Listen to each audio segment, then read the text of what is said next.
Hey everybody, this is just to catch you up on some changes that I'm doing with my digital cash envelopes.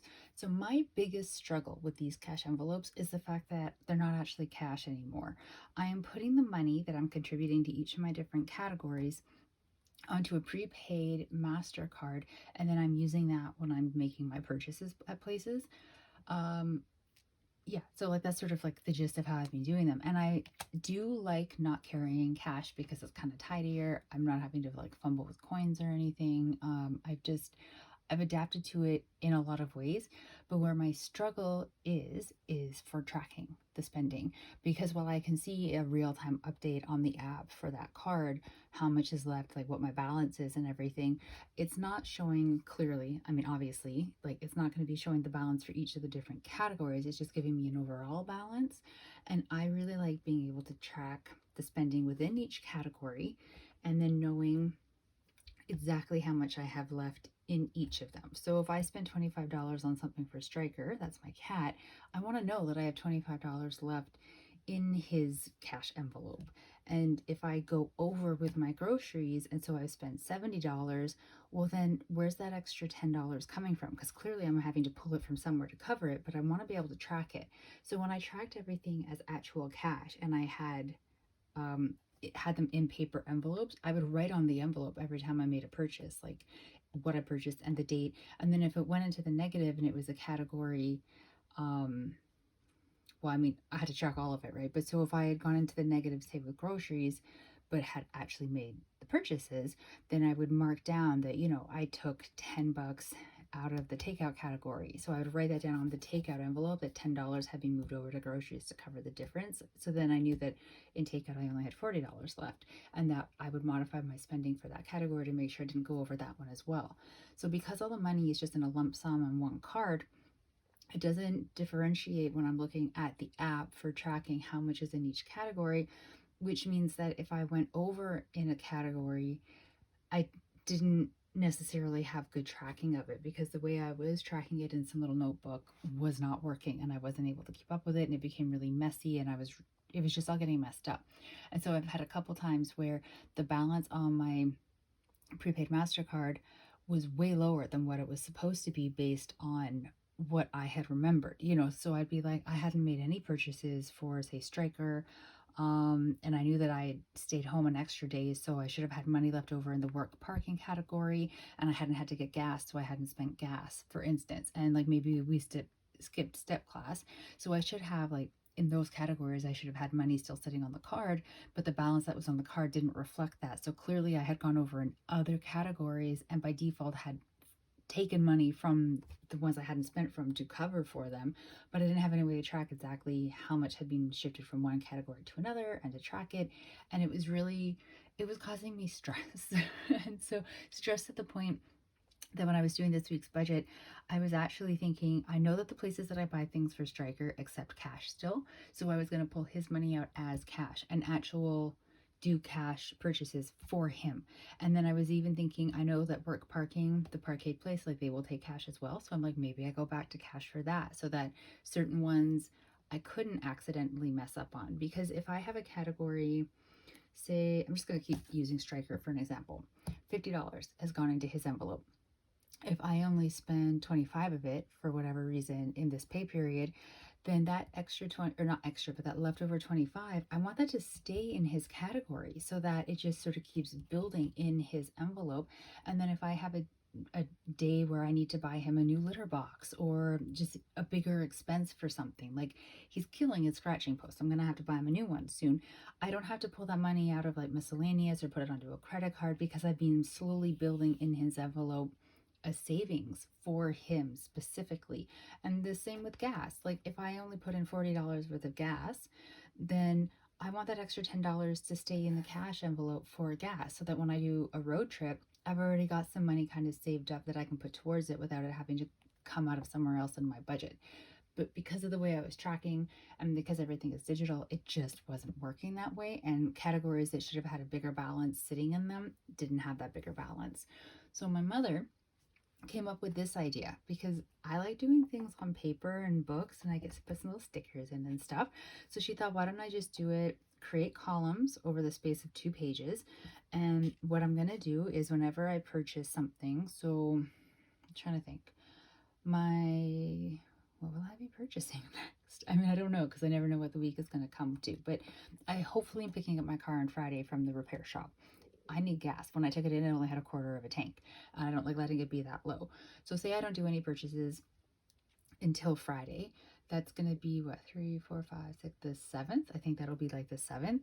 So here I'll put July 7th, and then I'll write in the gas column that I put $50 of gas into the car.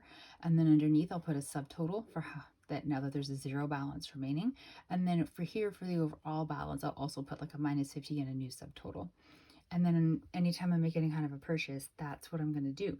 So I've made these 2 pages specifically just for the 2 weeks of this particular pay period. So June 30th to July 13th, because I don't know how many rows I'm actually going to use within a pay period or within a month. And I think this should be enough space for 2 weeks worth of purchases for this particular time of year anyways. Say it's closer to December, there tends to be more holiday type things, Christmas markets, going out with people, social type of activities. So maybe when it's, more in that time of the year, I might spread over to the next pages. I don't know. Like we're learning as we go, but this is what I have so far. I mean, I like how it looks because right now it's all tidy and it's cute. I decided to put in my contribution to each of the different categories that I did when I did my budget today. And then I actually already had a previous balance sitting in there of $113.34, which if I had been thinking, I would have put that first and bumped everything down. But whatever, this is where we're at. So currently on that card, I have $460.34 sitting there for my variable spending. But see, this is what I'm talking about. There should be 347 because of adding in all those things. But this 113.34, where does it belong to? Which of those categories does that money actually belong to? Where should I be putting it in so that it's sort of accounted for and I know which of the envelopes has like a little bit of a balance sitting in it? I don't know. I'm probably just gonna like randomly put it in to something. I mean, I think I overpaid for parking one time, so probably technically some of it is work parking, but I really don't know. And there's no way for me to reliably go back through all of my purchases and figure it out. So I have a higher balance than what I really should, which is not a bad thing. It just bugs me that I can't properly categorize it for where to put it.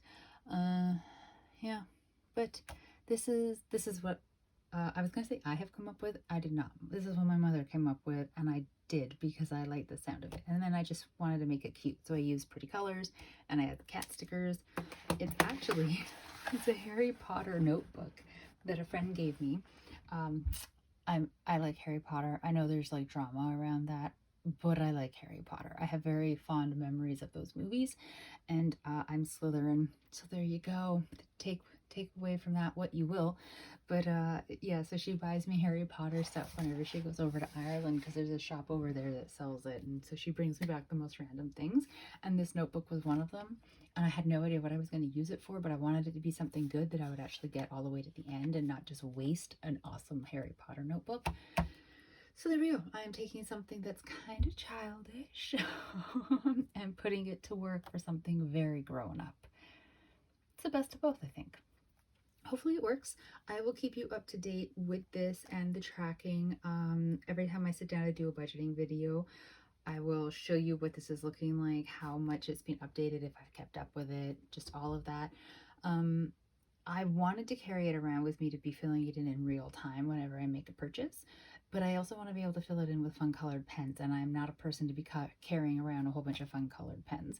My mom suggested just filling it in pencil and then writing over it afterwards. I don't know.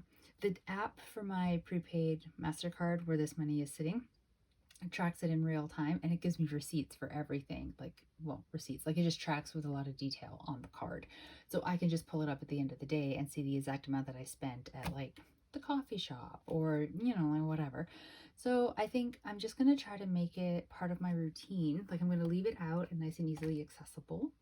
And I'm going to try to make it part of my routine that whenever I purchase something in the day that I sit down at some point in that evening and just fill it out really quickly. Because if I just take 5 minutes every evening on a day that I have purchased something to fill it out versus waiting until at the end of the week or the end of the 2 weeks when I'm sitting down to do my budget and filling it out then, I mean, for one, that defeats the purpose of tracking in more real time to make sure that if I've gone over in a category, I know where so that I can stop. And then, like, if I'm shifting money around, but also it makes it take more time then, and then it makes it seem like more of a chore, and then I don't like it. So I need to find a way to do this on a daily, well, a daily basis, as long as it's like a day that I spend money. If I didn't spend money, then I don't need to do anything, which, might be incentive to not spend money. You never know. We'll see. Anyways, how are you doing with tracking your variable spending? Are you doing it with actual cash? Like, do you live somewhere that you can do it with actual cash? Because I gotta say, I really miss using the cash and the physical envelopes, like the tactileness of it. I really miss that, but it's just not viable anymore here. So it has to be digital. And so this is what I've come up with. So I still get a bit of tactile, but it's still keeping up with the changes in how to make payments at stores, which is all digital now. But I would love to hear how you're tracking for your variable spending, if you're doing digital spending or if it's cash spending. And if it is digital, especially, how are you tracking? Because this has been my biggest struggle with it. Like, I keep thinking I have it figured out and then I don't. So I'm hoping that this is it. This is figured out. But again, maybe it's not. Any tips would be much appreciated. I hope you guys are having a great day. I will be doing a video for the next paycheck, so that'll be in a couple weeks probably, depending on when I get this one up. Yeah, that's about it. I'll talk to you. I hope you guys are doing well and stay safe out there. Bye.